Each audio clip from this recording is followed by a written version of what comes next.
As-sakha, dermawan. Baginda Rasul bersabda, "Ma min yaumin yusbihul ibadu fihi illa malakan yanzilan fayaqul ahaduhuma Allahumma a'ti munfiqan khalafa wa yaqul akhar Allahumma a'ti mumsikan talafa." Tidaklah setiap pagi hari di mana setiap hamba memasukinya kecuali ada dua malaikat yang turun. Kemudian malaikat dua itu satunya berkata, Allahumma a'ti munfiqan khalafa, ya Allah, berilah ganti kepada setiap orang yang berinfak dan bersedekah. Sementara malaikat yang kedua berkata, Allahumma a'ti mumsikan talafa, ya Allah, berilah kerusakan kepada orang yang menyimpan hartanya. Artinya orang yang pelit, bakhil, kikir. Di dalam hadis berikutnya, as-sakhiyu qaribun minallah. Hadis riwayat Tirmidzi, orang yang dermawan itu dekat kepada Allah, dekat dengan Allah. Qaribun minal jannah, dekat dengan surga. Qaribun minan nas, dekat dengan manusia. Ba'idun minan nar, dan jauh dari neraka. Dan sebaliknya, al-bakhil, orang yang kikir, ba'idun minallah, dia jauh dari Allah. Ba'idun minal jannah, dia jauh dari surga. Ba'idun minan nas, dia jauh dari manusia. Tapi qaribun minan nar, dekat dengan apa? Dekat dengan neraka. Wala jahilun sakhiyun ahabbu ilallah min alimin bakhil. Dan sungguh orang yang bodoh tapi dermawan itu lebih dicintai oleh Allah daripada orang yang alim tapi bakhil. Alim tapi medit, alim tapi kikir. Maka jadilah kalian itu orang yang dermawan. Orang yang dermawan, apalagi dermawan yang alim. Orang dermawan meskipun bodoh itu masih dicintai oleh Allah. Apalagi orang yang alim terus dermawan, itu lebih lagi dicintai oleh Allah Subhanahu wa ta'ala.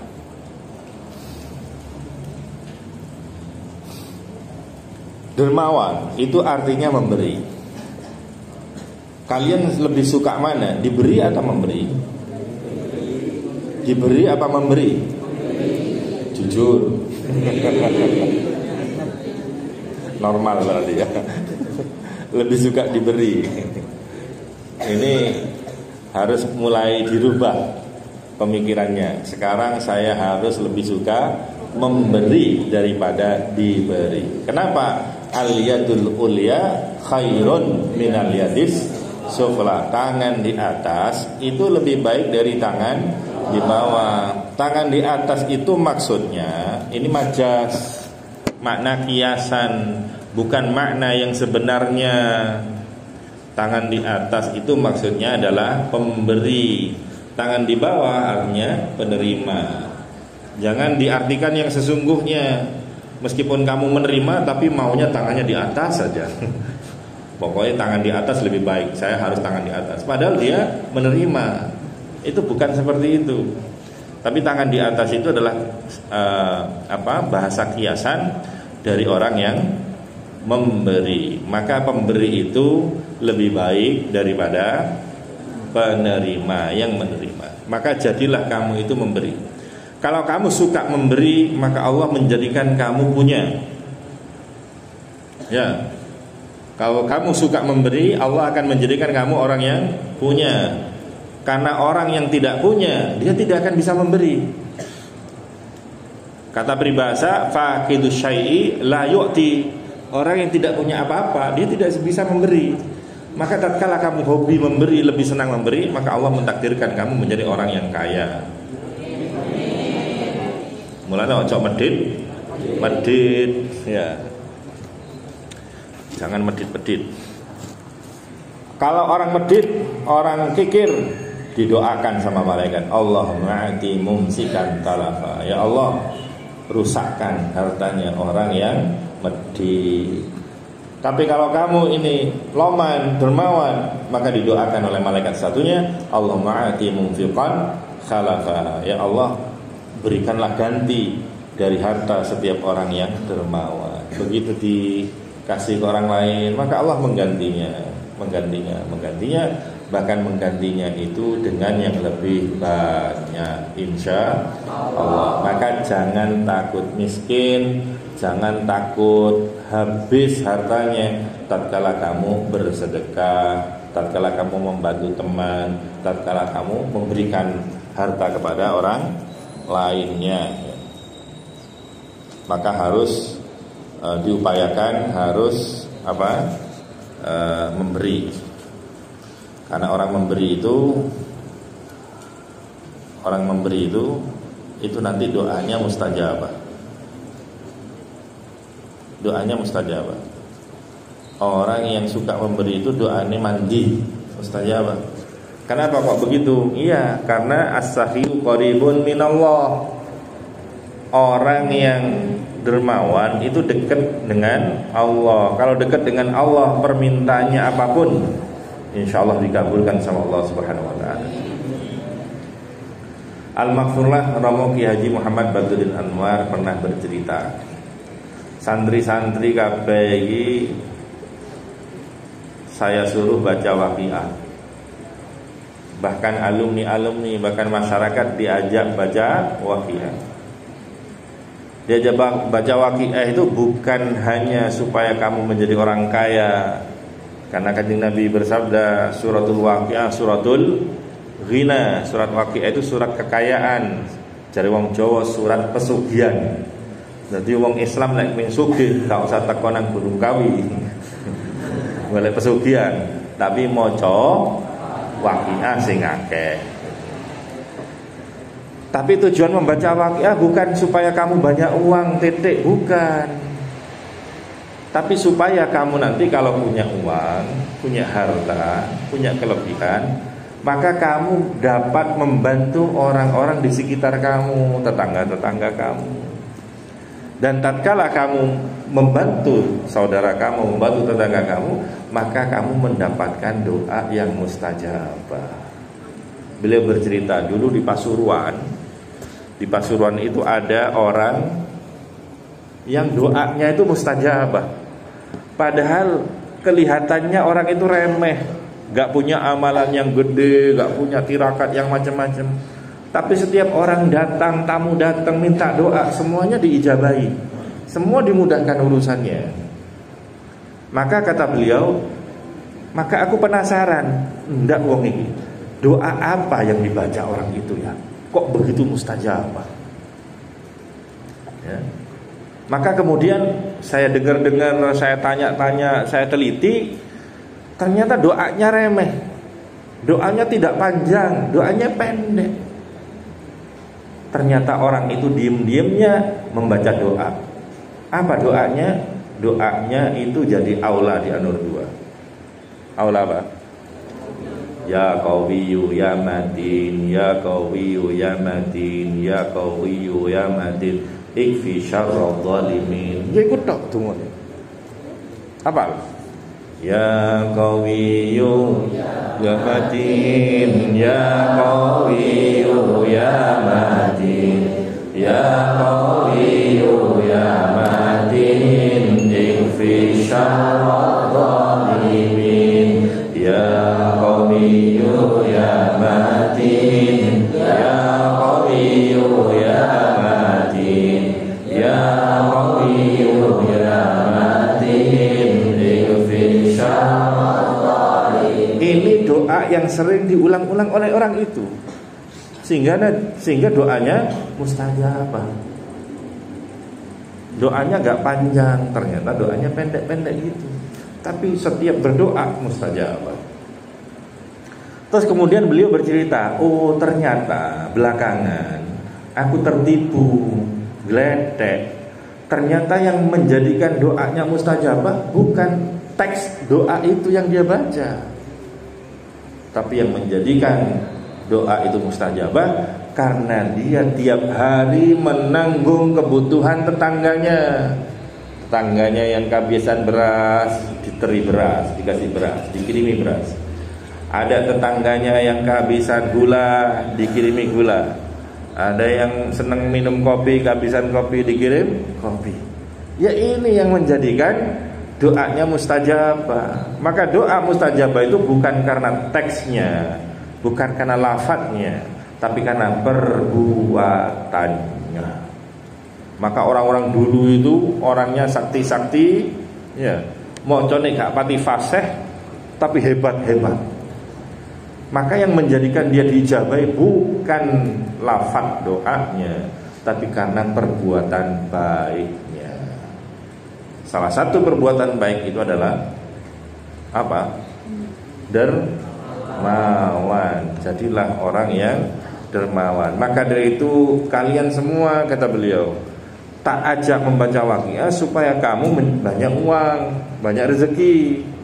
Tapi kalau sudah banyak rezeki, bukan untuk sombong-sombongan, bukan untuk dihabisin sendiri, tapi tanggungan tonggomu. Tanggunglah kebutuhan tetangga yang berkekurangan.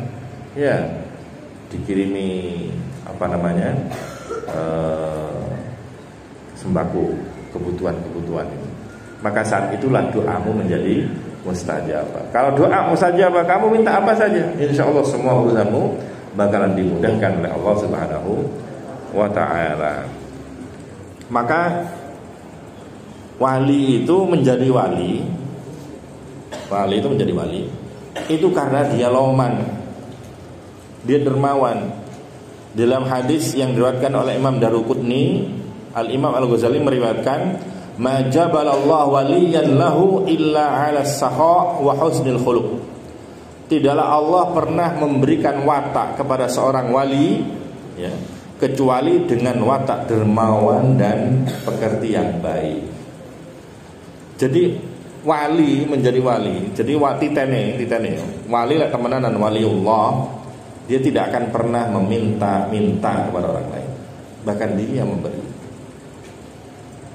Jadi kalau orang diberikan kemuliaan, istimewaan misalnya, kok iso nyembuhne wong, marasne wong.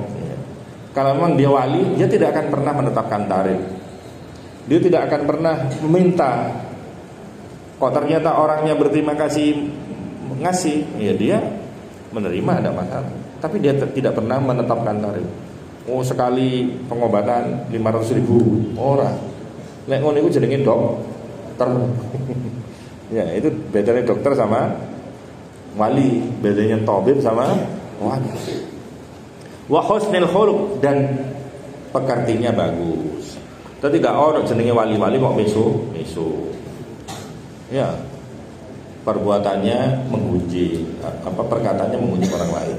Jadi wali itu adalah satu sakho, dia loman, dermawan, dan budi pekertinya baik. Ya, maka dieling-eling. Kalian yang kepingin jadi wali harus dermawan, kekasihnya Allah Subhanahu wa ta'ala. Lek medit ya tadi wali murid, wali daya.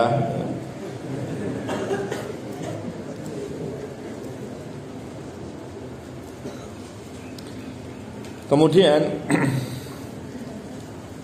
para sahabat itu gemar bersedekah, sebagaimana baginda Rasul Shallallahu Alaihi Wasallam gemar bersedekah. Rasul itu orang kaya. Rasul itu orang kaya. Tapi terkadang seringkali makan aja gak ada. Bukankah hadis yang sering kita dengar, Kanjeng Nabi pagi hari tanya kepada Sayyidah Aisyah, ini masak apa?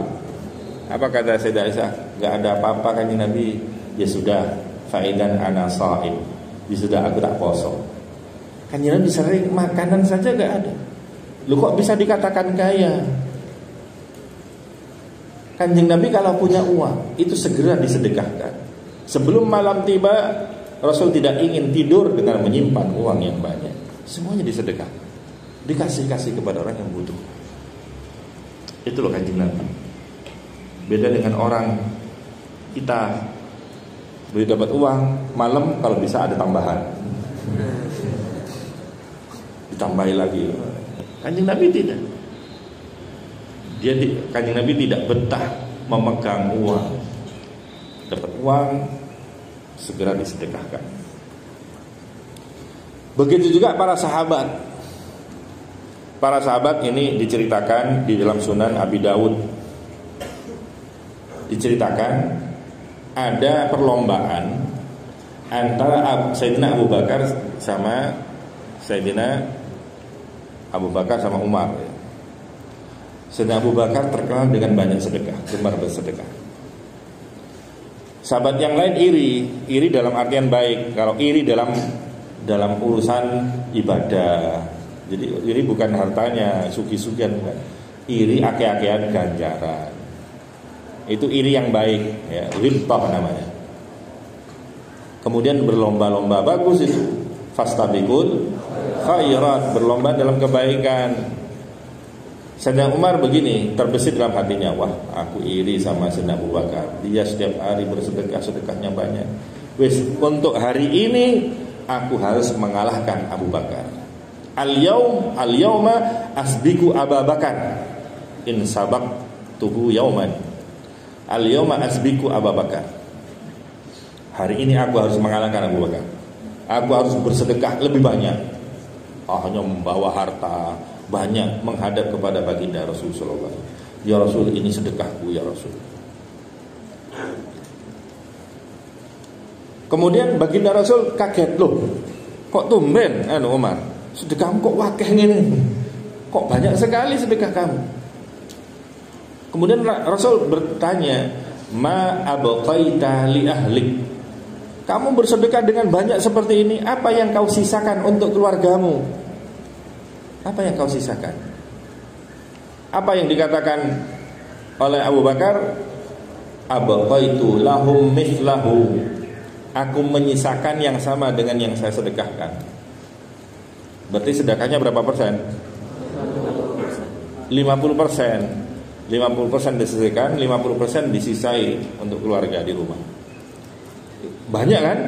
Di mana sekarang ada orang bisa bersedekah 50%? Punya uang 1 miliar 500 disedekahkan. Punya uang 10 miliar 5 miliar disedekahkan. 50%. Begitu bersedekah, marem, alhamdulillah, aku sudah kuat bersedekah dengan yang banyak yang aku harapkan aku bisa mengalahkan Abu Bakar untuk menggapai ridhonya Allah Subhanahu wa taala. Tidak lama Sayyidina Abu Bakar datang membawa harta yang lebih banyak lagi.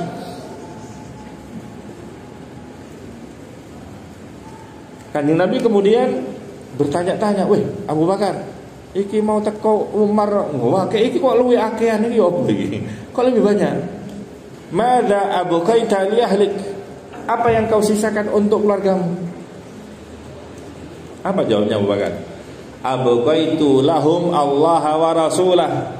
Yang aku sisakan untuk keluargaku adalah Allah dan Rasulnya. Maksudnya aku tidak menyisakan apa-apa. Duitku kabeh tak gawe kene, tak serahkan kepada jenengan. Berarti berapa sedekahnya? 100%. Sayyidina Umar mendengar geleng-geleng, aduh kalah maneng. Sudah kemarin kalah, sekarang harapannya menang malah kalah lagi gitu ya. Ini luar biasa ya. Dan ini dilakukan hanya oleh orang-orang yang imannya kuat. Kalau kita tidak bisa sedekah 100%, karena bukan imannya yang kuat, tapi emannya yang kuat.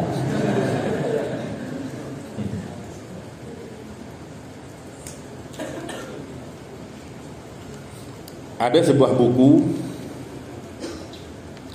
judulnya Lapis-Lapis Keberkahan,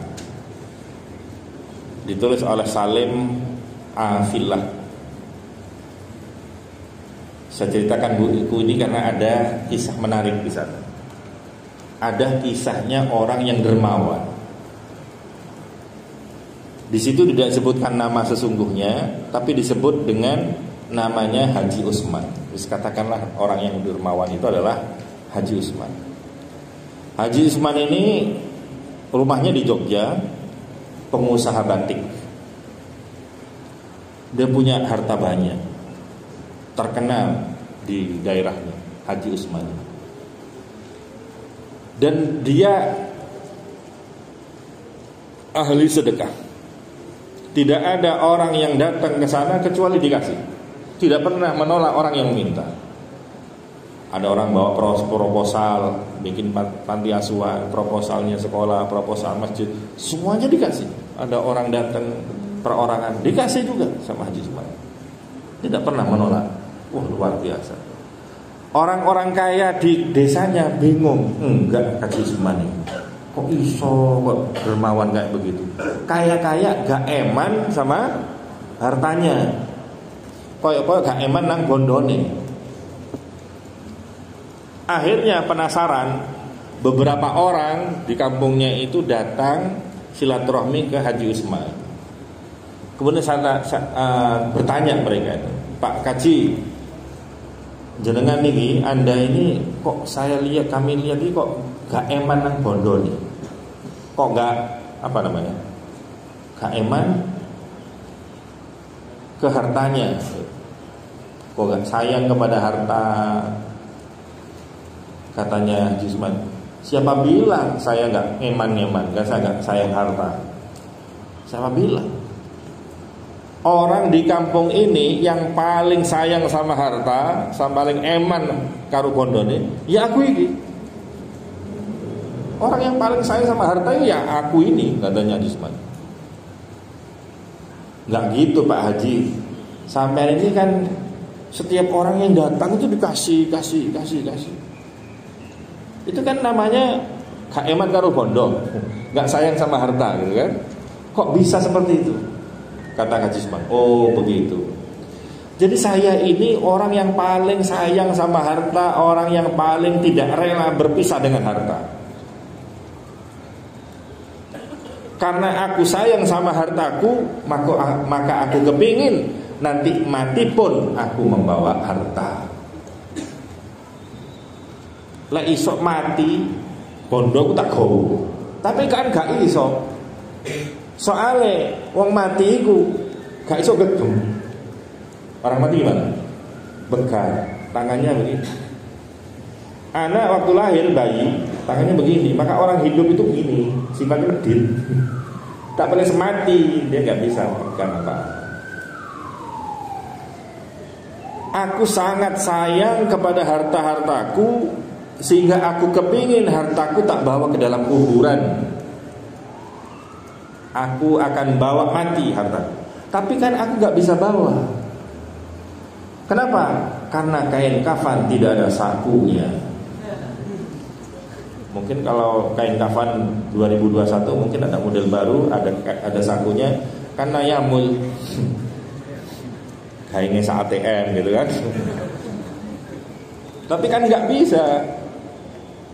Karena aku tidak bisa membawanya, padahal aku kepingin hartaku tak bawa mati, maka hartaku itu tak titip-titipkan kepada orang-orang yang bisa membawanya, orang-orang yang bisa membantu aku membawakan hartaku. Siapa itu? Fakir miskin, anak yatim, masjid-masjid, madrasah-madrasah, pesantren-pesantren. Aku memberi-beri itu gak memberi loh. Aku niatku titip. Seperti aku niat titip tatkala aku menyerahkan uang ke kasir di bank. Betul? Kalau kamu datang ke bank punya uang 20 juta dikasih sama kasir, eman apa enggak? Enggak eman. Soalnya apa? Niatnya titip. Kalau titip satu saat bisa diambil lagi. Maka aku bukan memberi. Aku memberi ke masjid, menaruh uang di masjid, menaruh uang di panti asuhan, menaruh uang di madrasah. Aku tidak memberi, aku titip. Karena nanti di akhirat itu tak ambil lagi. Bukankah sedekah itu nanti dilipat gandakan oleh Allah, dan uang yang disedekahkan bisa dicairkan di bank-bank akhirat terdekat. Itu jangan dikira hilang. tapi itu bisa diambil lagi, tapi nanti di akhirat, karena itu namanya deposito jangka panjang, bunganya tinggi. Bunganya tinggi. Berapa bunganya sedekah itu? Matalul ladina yunfiquna amwalahum fi sabilillah kamathali habbatin ambatat sab'a sanabil fi kulli sumbulatin mi'atu habbah. Orang yang bersedekah, ya, itu seperti satu biji disedekahkan, maka disedekahkan itu menjadi satu pohon. Satu pohon ini nanti bercabang menjadi fi kulli sumbulatin mi'atu habbah. Apa? Gimana tadi? Masalah ladina yunfiquna amwalahum fi sabilillah kamathali habbatin ambatat sab'a sanabil. Jadi satu pohon itu akan 7 tangkai, akan tumbuh 7 tangkai. Dan setiap tangkai, ini kan satu biji menjadi satu pohon kemudian bercabang menjadi 7. Setiap 7 tangkai ini akan membuahkan 100 mi'atu habbah, 100 biji. 100 kali 7 berapa? 700. Berarti bunganya, ini kan berbunga 700 kali lipat. Bank mana yang bisa kamu titip 1000 balik tadi 700.000? Kamu titip 1 juta ke bank, baliknya jadi 700 juta. Kamu titip 1 juta, balik 700 juta. Ada nggak? Bank mana? Ada. Namanya bangkrut.